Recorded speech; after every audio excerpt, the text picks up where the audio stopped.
What up, Buzz? You tapped in? Okay, Goose, you tapped in too? All right, Chicago, y'all tapped in? All right, boys, let's crack 'em. Feel like Mike in the fourth with the ball in my hands and I'm taking a shot. I'm the king in the madhouse on Madison, whether I make it or not. Now the crowd going crazy, they watching the play and I'm watching the clock. Got my shot in the air and the buzzer go off and I'm watching it drop. This team did things, MJ shot City 6 rings. D-Rose too big, too fast, too strong, history. And we good on that, put Jilla on the track and we good on wax. 3, 2, 1, everybody say Bulls on tap. Bulls on tap. Our city pretty and gritty. Benny the bull in the crowd getting hyper and litty. Me, I'm so drippy, it's slippery. Nothing offends me. Banners on banners, we winners. We got the stats in the news. Go and subscribe. Hang out with Buzzy and Goose. Tapping with us, we the truth. Jilla just murdered the booth.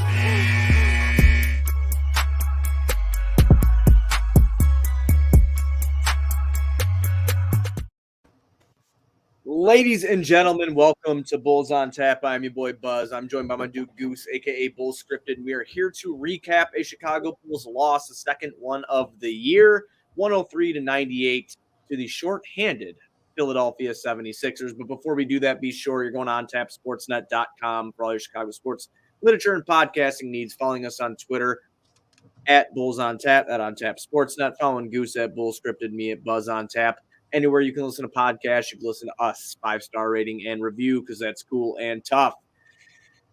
God damn it, man. I think I might have taken him a little bit lightly because of, Harris not playing and Ben Simmons being gone, and you know how it is. I think I took him a little lightly, and tonight I think the Bulls might have did that too. How are you feeling? Not so good. That fourth didn't play out so well, and I hate that play by Zach just is like sticking in my mind like a stamp. And we'll get to that obviously, but yeah, I mean, I think the Bulls took them a little lightly. DeMar came out rolling, ready to go.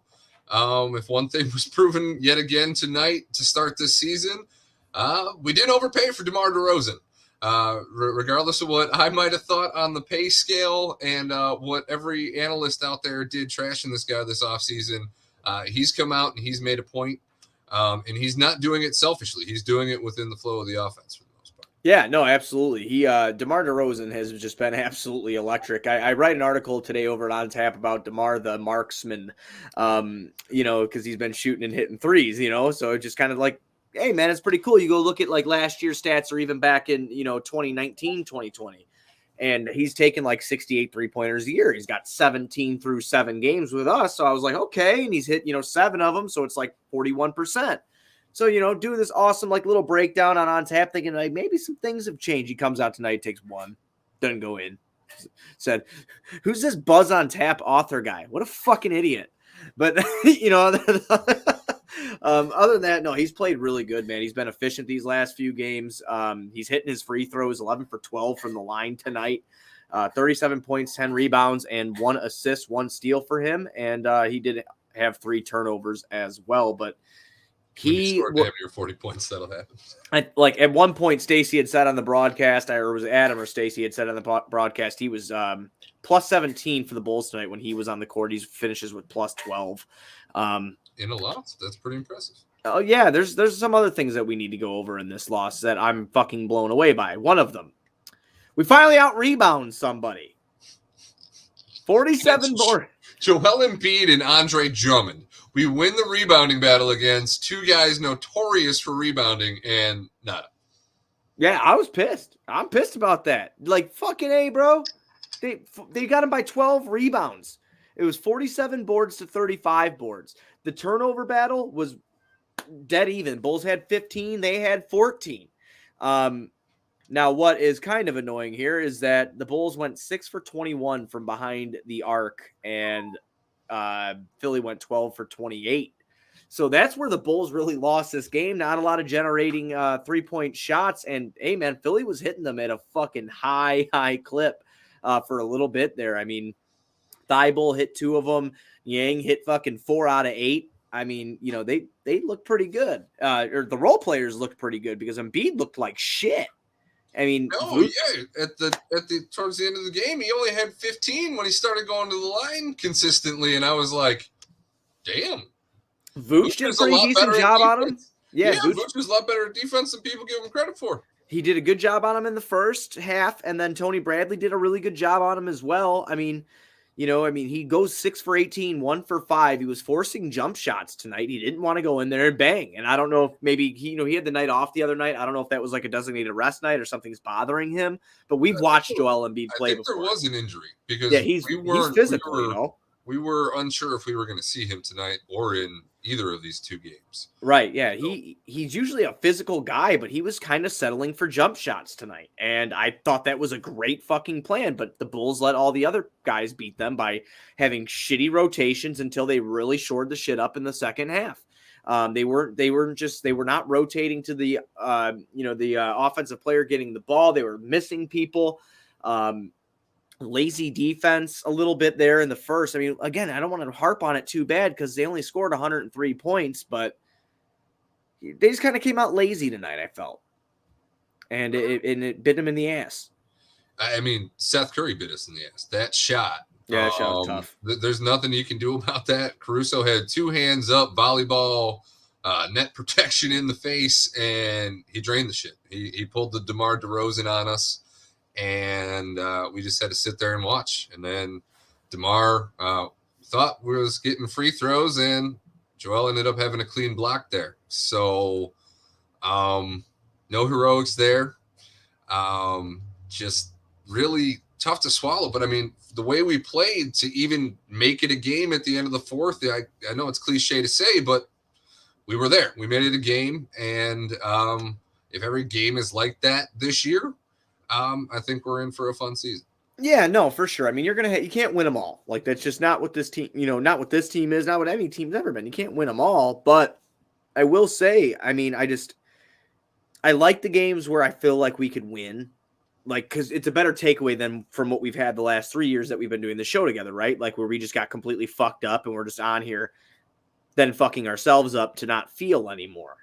But now it's not like that anymore. It's like, they're in these games, they make comebacks, but one thing I do hate out of that though, Goose, is like, I don't like when you beat yourself.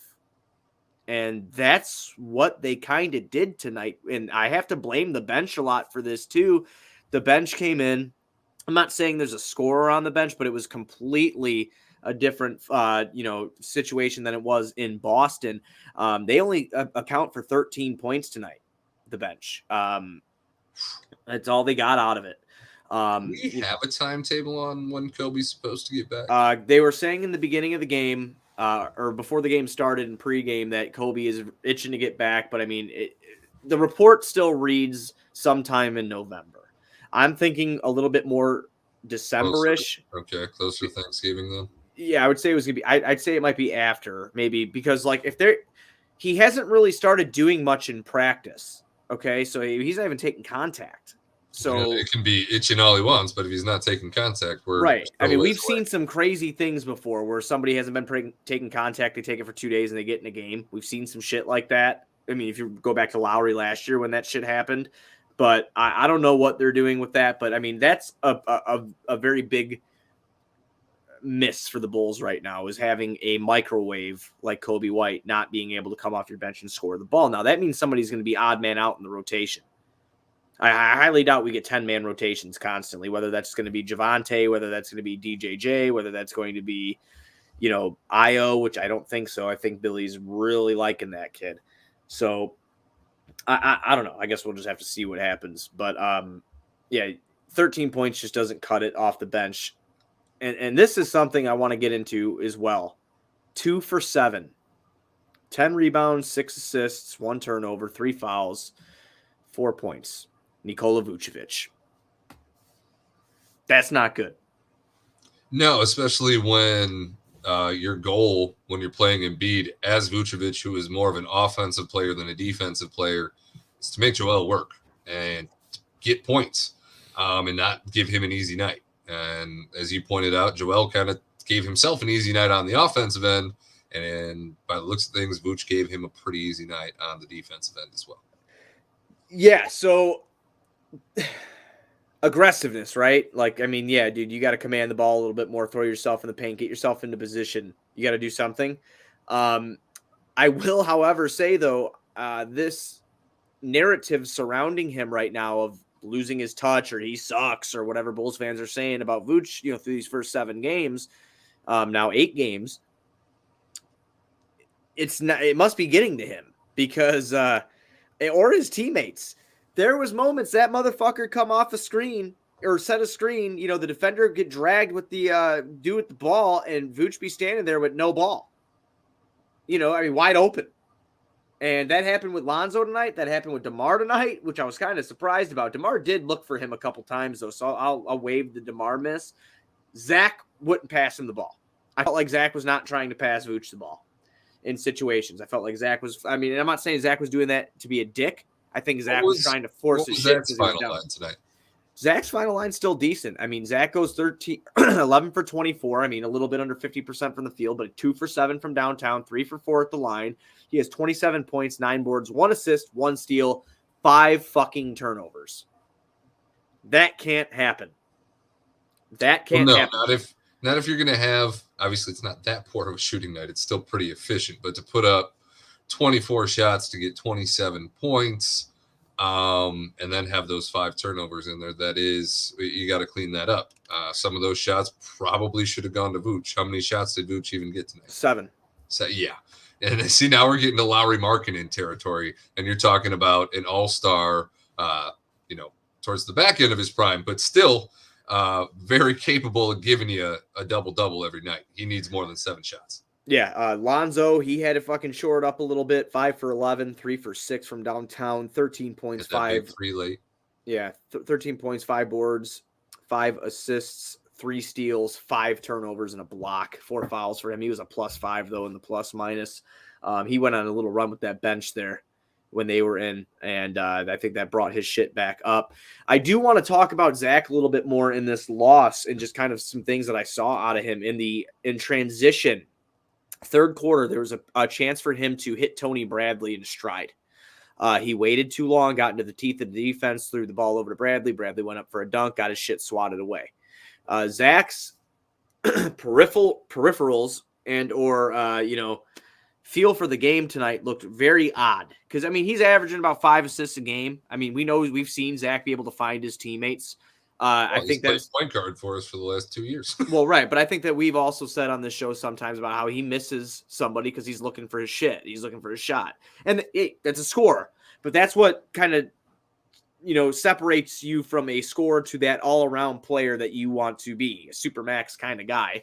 I'm not saying that in this situation that he's not going to be. I'm pointing something out. He missed a couple guys tonight to force shots. He got reckless with the ball.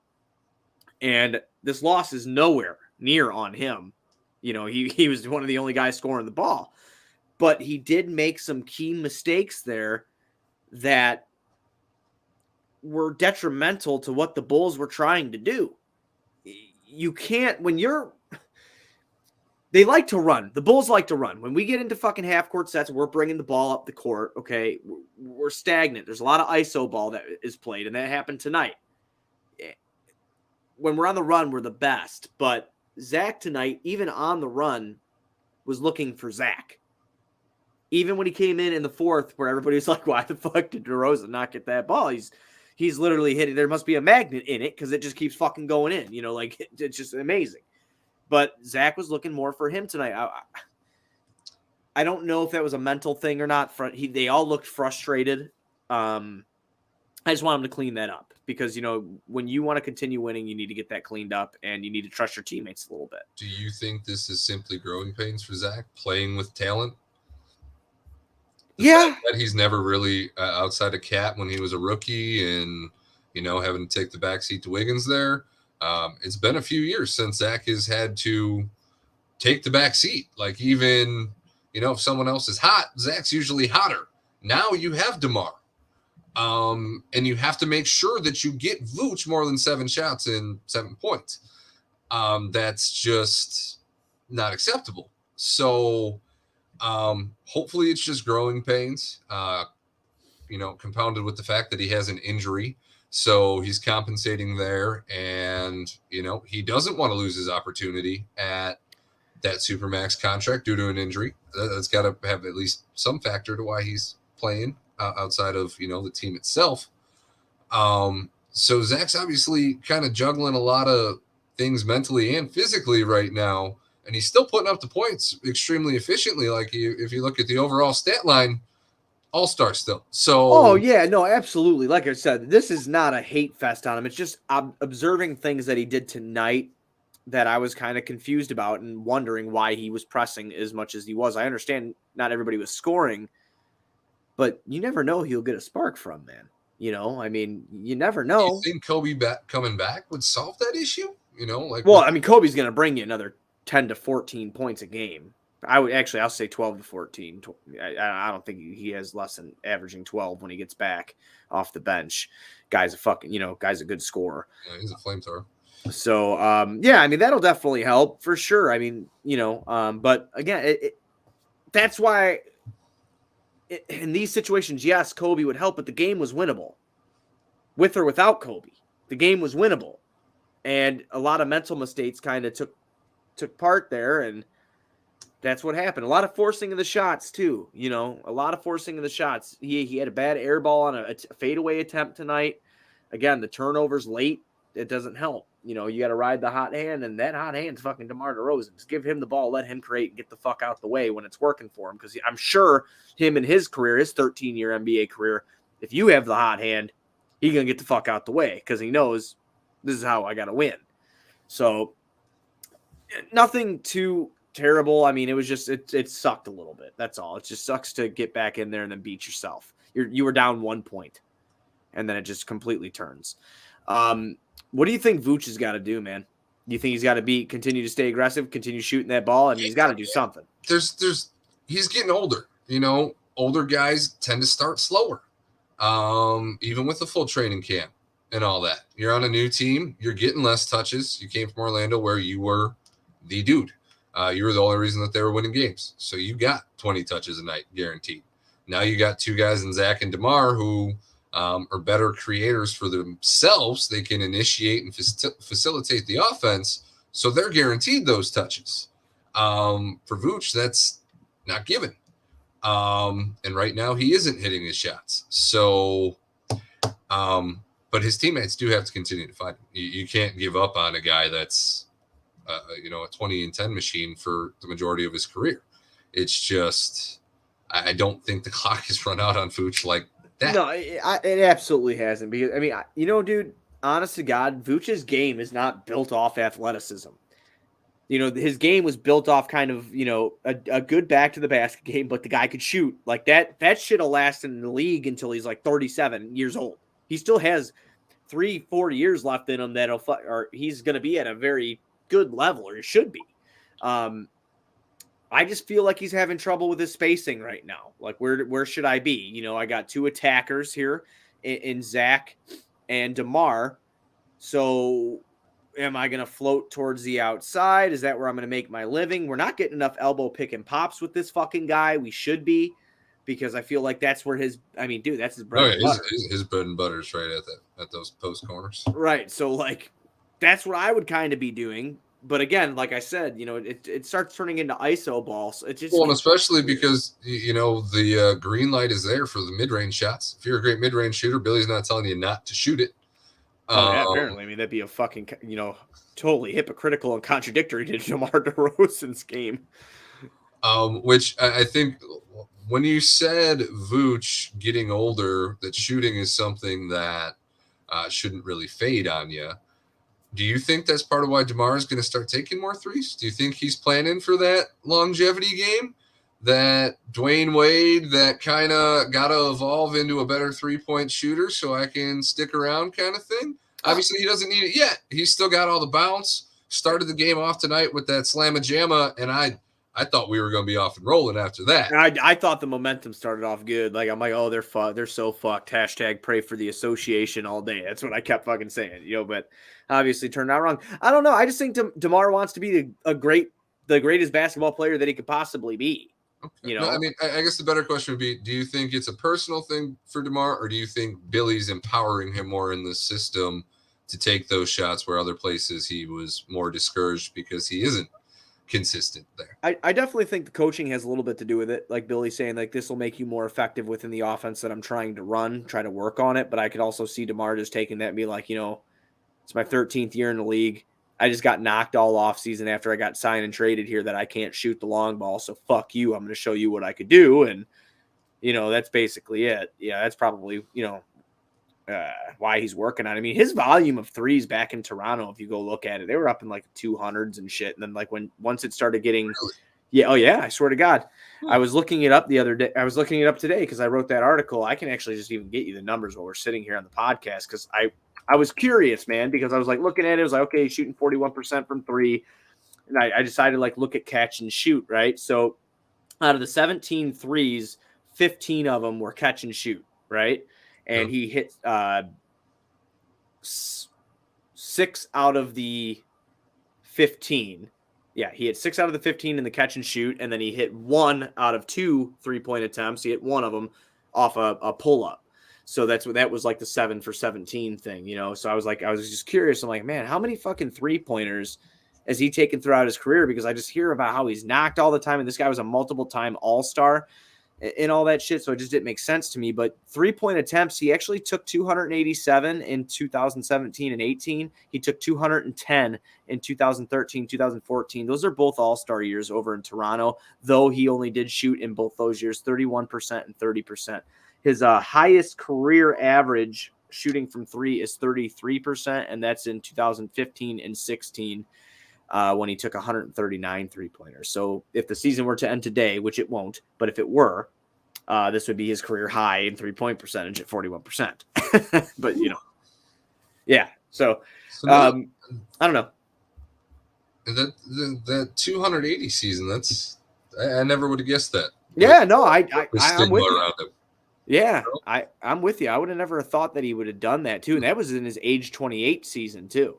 So it was, I think that's his last year in Toronto, ain't it? So curious to see how that plays out for him for the rest of the season. If we keep seeing him pulling the trigger on those, or if he kind of starts to shy away if they start not to fall. Well, because I was kind of watching some Toronto clips on him, and like when Murray would drive into the paint or whatever, and like DeMar would be in the corner, like in the rare play that he wasn't like in control with the ball, he would like catch the ball in the corner in San Antonio. The defender would close in, DeMar dribble up, midi, and that's what he was doing. So I was just kind of funny to see how things change with whatever team you're on. But yeah, so I know we just broke down a lot of DeMar DeRozan there. That's all that really happened in this That's game. all. Yeah. I mean, dude, that's his second straight consecutive 30-point game. I think it's his third. Is it his third? I'm not. We'd pull that up too, but I'm pretty sure it's his third. Yeah, I got his game log right here. Hang on one second. Just gotta pull it up, get it. My Wi-Fi over here. Come on, Xfinity, get the shit going. No, it's not. It's just. Wait a minute. Yeah, it is. It is. You're right. It's his third because he had 32 against Utah. He had 37 against Boston, and then he had 37 here again tonight. So, yeah, that's 3 consecutive 30-point games from DeMar DeRozan. Welcome to Chicago, DeMar. Right. And it's not, like I said, it's not the worst thing, that we lost tonight, man. We're coming back home. I guess we'll just break down the next game here. Well, Philly will be on a back-to-back. They played Detroit the night before, but Embiid will probably sit that game, would be my guess. Wait a minute. What's today? Wednesday. Fuck, I thought it was Thursday all day. It's okay. I thought it was Tuesday. I blew my mom off for breakfast. Oh, bro. I thought it was Thursday all day long today. That really fucking blows. I'm sorry, boss. That's okay. I hate it. Tomorrow's Thursday and not Friday. I know that wrecks your reality. I'm in retail, so those days mean shit to me. Fuck, man. That sucks. Man, I gotta wait till fucking Saturday too for the Bulls too. Oh, that blows. Okay, so they're off. So this game's Saturday. 11-6 is Saturday, right? Yeah. God damn it. Okay, well, anyway, they're playing the 76ers back in Chicago on Saturday. Man, it fucking sucks, dude. Like I said, I thought it was Thursday all day. I'm really upset my dad didn't correct me when I was talking to him about doing something. No, he knew you were going to make an ass of yourself later. It was just because I was talking to him on the phone. go. Yeah, I was talking to him on the phone, and what a dick, what a dick. I'm just very I hate everything right now. But yeah, we'll play them again on Saturday. Hopefully the Bulls can come out and start the game off with a little bit of energy. Hopefully the UC crowd pumps them up, and like you said, Detroit coming off a back-to-back. Take advantage, or Detroit, Philly coming off a back against Detroit, and then they'll come and play us here on Saturday. But hopefully they can, take advantage of that. Don't lose 2 in a row here. Don't lose 2 in a row. We have 2 teams on our rival list currently, and that's the Sixers and the Knicks. We got to get both these games back because we do get them a chance at that here in short order. So yeah, absolutely. Time to get that Bulls revenge and keep 2 losses in the win column only. We want to stay at the top of the conference here. Yeah, we do. I do not want to fucking lose. Joel Embiid pisses me off a little bit. He's very good. Ooh, during the beginning of the game, Javonte Green was kind of he got that one board and almost got the putback. Yeah. And then he had the ball where he dove for it, and Embiid kind of tripped him, and Javonte kind of like kicked him in the forehead a little bit. And it was kind of looking like, I was like, oh, shit. Yeah, I was. Because even before Embiid got kicked in the face, the first play he was giving Javonte, like, who the fuck does this guy think he is? Look, like, that's my rebound. You're not allowed to have that. Green. Yeah, Joel Embiid's got a little bit. I'll tell you what, man. I guarantee we'd love him if we had him. He's that kind of guy. But like when you play against him, you're like, motherfucker. Like you can't help but laugh sometimes when he gets hyped. But like, I just want the ball to hit him in the face really hard, like off like a fucking missed rebound or something. Just ricochet off the rim and just pop him one because he just pisses me off so bad. So hopefully we get back to him and we take him out on Saturday. Have another terrible game. But Vooch actually scores in this one. It fucking helps DeMar and Zach. So I don't have anything else, man. Crazy. If we got a career average game from Vucevic on the offensive end tonight, the Bulls win. Oh yeah. And if we would have shot the 3-point percentage that we've been shooting all year, because we were like tops in the league, and then I know we had minimum attempts, but we were tops. If he would have just hit a couple more 3-pointers a game, we'd have turned the ball a little, less. I mean, the game was winnable. Even though we were down 18, the game was fucking winnable. As you can see, we got within a point in the last quarter. So mental errors hurt the Bulls last night. Clean the shit up. Hopefully Billy the Kid tells them what's up, man, and they figure it out. But they get a couple days to clean it up, and then they get to play the same team again. So if they don't clean it up, we got a fucking problem. Yeah, I don't want to be talking about this shit on fucking Saturday if they lose. I'm going to be pissed. I'm going to be real pissed off. But I got nothing else, man. You got anything? No. I mean, other than I guess I'll throw this last topic at you. What's your take on Scottie Pippen right now? Oh, my God. Yeah, no, that's wild.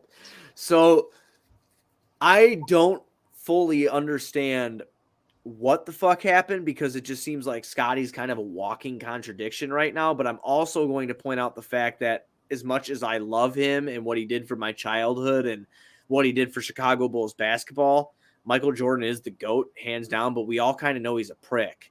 So, I mean, it's like, if Scotty's out here trying to make money and be controversial, controversy creates cash, man. It's a fucking book. And it's been wrote by Eric Bischoff, who was a wrestling promoter back in the 90s and shit. Seriously, he wrote the. I know. I recognize that. Yeah, he wrote the book called "Controversy Creates Cash." I'm glad that you said that because I would have went all night going Eric Bischoff. Yeah, he wrote that book. Name? And it always stuck in my head because anytime I see controversy, I'm like, why is somebody doing that? And it's like, oh, because you're going to make some money. So he's sitting here basically going on a press tour with his middle fingers up to MJ. And like, those are the only excerpts of the book. Dude that inducted you into the Hall of Fame. Yeah. Dude, that's probably the reason why you're in the Hall of Fame. Because as great of a two-way player as Scottie Pippen was, MJ made you, bro. And that clearly is chafing you at this point, amongst the other things in your life that are chafing you. And then he's got his whiskey. Have you seen his whiskey? I want to buy it. Whiskey. It's called Digits. And it's just he's got that everywhere with him. He's got his book and he's got this fucking big ass jug of whiskey. And I'm like, Scott, And then he looked like he'd been on a beach for like the last, like not a nice resort either. Like he was like, had a Wilson with him from Castaway, like Tom Hanks. It's like, like, I don't know. He's just going through it.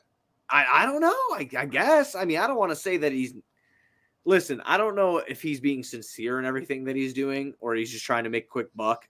I don't know if he's gone fucking nuts. Maybe he finally did snap after the fucking Last Dance because he came out looking like a prick a couple times. It went during that, with the refusing to go back in with Tony Kukoc and then getting the surgery. But it's not like it was just MJ. That the whole fucking team confirmed that. Like, I know. Everybody was like, yeah, Scotty was being a little bit of he wasn't really being too cool there. He's very bitter. I mean, and then how are you so bitter? Well, this is how come he's bitter. Like, in my opinion, he got fucked into that contract that he signed with the Bulls because he was a young kid. He did go against advice and of saying not to sign it because he wanted to take care of his family. He wanted the money, so he took that ridiculous 7-year. Like 17 million? 17. I don't even. I think it was 17 million. So. Yeah, it was like something like that. It was robbery. He ended up making more in his career than MJ did, believe it or not. In his basketball playing career, Scottie Pippen made like $109 million in his career compared to MJ, where I'm pretty sure the Bulls paid him some money when they traded him too. Yeah, I don't know how it all went down. He got a huge contract from Houston when he went over there. Then he was traded after one season to Portland right away. And then that's where most of the money came from before he came back to sign with the Bulls for that year. And he only played 23 games because they fired Cartwright and he got all pissed off and Scott Skiles ended up coming in, whatever. History. But yeah, I don't know, man. He went off the deep end a little bit. And I'm just really curious to see if MJ responds at all. I think MJ's smart enough to realize that this dude's just going through it between what his wife is doing in the public eye and kind of just I feel bad for his kids with that situation. I don't really feel so bad for Scotty. I'm sure he's done his fair share of what Larsa's doing too, but I feel bad for their kids with how she goes about what she does. She's fooling around with current NBA players. Her son's about to be probably in the NBA. Scotty has all the ties to the NBA and knows everybody over there. So he's got that to deal with. And I guess you had the Last Dance jab, whether it was truth or not, he was going to want to get his side out. And apparently in getting his side out, he's got to try to throw MJ under the bus, which I think it's because MJ offended him because MJ's production company worked on this. So Michael Jordan literally sat there with tears in his eyes and said, without Scottie Pippen, I couldn't have done all of this. I needed Scottie. I love Scottie. What the more do you need, man? What do you need? Bro, you got the rings. You got the cash. You have the prestige. I guess I just don't get it. Yeah, you want to say you want to talk about the things that MJ did that you disagreed with and how he glorified himself in this documentary. Great, but now you're going to turn into Skip Bayless too, and you're bringing LeBron into it. That's what he said too. Scotty goes, Michael Jordan just wanted to prove that he was better than LeBron. He was still superior than LeBron, who most, if not all, feel is his equal, if not his superior. And I'm like, Scotty, we've watched you on TV flip-flop on this topic for the last year. You got yourself fired as a Bulls ambassador because you went on national TV and you told the world that you didn't know anybody on their current roster while you're employed by them. He wasn't wrong. You still can't say that. I know he can't. And I mean, he went after Pax and the Bulls organization too in this book, man. He did some shit. I might actually buy it. I'm going to have to buy it just for the fact that he might wake up a couple months from now and stop selling it and just have it taken off the shelves. But I don't know. I almost hope he gets some help because this just seems desperate to me. Hey man, that almighty dollar will make you do some crazy shit, bro. Yes. It'll make you do some crazy shit. I don't know who to believe. I mean, like I said, MJ's kind of a prick. He's smug, but he's MJ. He's the best to ever do it. The Chicago Bull, so it's just kind of yeah. And I love Scotty. I've always loved Scotty, but the way he's coming across right now, man, is just, it's a little bit bitter and a little bit fucking psychopath. His eyes get all big. Like, did you see the interview he did with Dan Patrick? I did not. No. Look that up. Okay. That's the one where he attacks Phil Jackson and shit. But look that up because. Oh yes, no, I did watch that. Yeah, his eyes get all fucking. Phil a racist. He called Phil a racist for giving the shot to Tony over him. Yeah, but his eyes get all big when Dan's asking these questions, and and Dan Patrick's just trying to ask like, well, why do you think they want to use you as a decoy? And Scotty's like, I don't give a shit about that. He goes, I'm Scotty fucking, I'm Scotty Pippen. So he's going through it. Maybe I don't want to say that he's on something. That's not a nice accusation. I want to make sense of it. Well, maybe being number 2 for so long, just fucking, I don't know. And it's not bad, dude. You're a champion. You're a fucking millionaire. Like, we're nobodies talking about you right now. What the fuck are you mad about? Like, why are you mad? So, I mean, and MJ's got his own booze. So is that why Scotty needed his own booze? Does MJ have his own booze? Yeah, MJ's, I think it's Sincoro tequila. Oh, tequila. Oh, yeah. Yeah, MJ's into tequila. Yeah, I don't really fuck around. I mean, I like margaritas, but I don't really fuck around with tequila too much. I'm more of a whiskey guy. So that maybe I'll pick up myself the Scottie Pippen book Unguardable and then pre-order Digits, his whiskey, and I'll just sit here with a nice fat ass cigar and smoke that as I read the book and sip on my whiskey. So that sounds good. I'll get some Sincoro and I won't buy the book. I'm gonna wear my Pippen jersey as I do it too. I got a Pippen jersey up there, so I'm gonna wear that too. So and then you can just get some tape and cut out some of the P and then get an R in there, so you just got tripping. Yeah, just tripping. Yeah, because he's fucking tripping right now. All right, I got nothing else. We are going to head on out. We'll be back Saturday after the Bulls take on the 76ers for a second consecutive game. Be sure you're going on tapsportsnet.com for all your Chicago sports literature and podcasting needs. Following us on Twitter at BullsOnTap, at OnTapSportsNet. Following Goose at BullScripted, me at BuzzOnTap.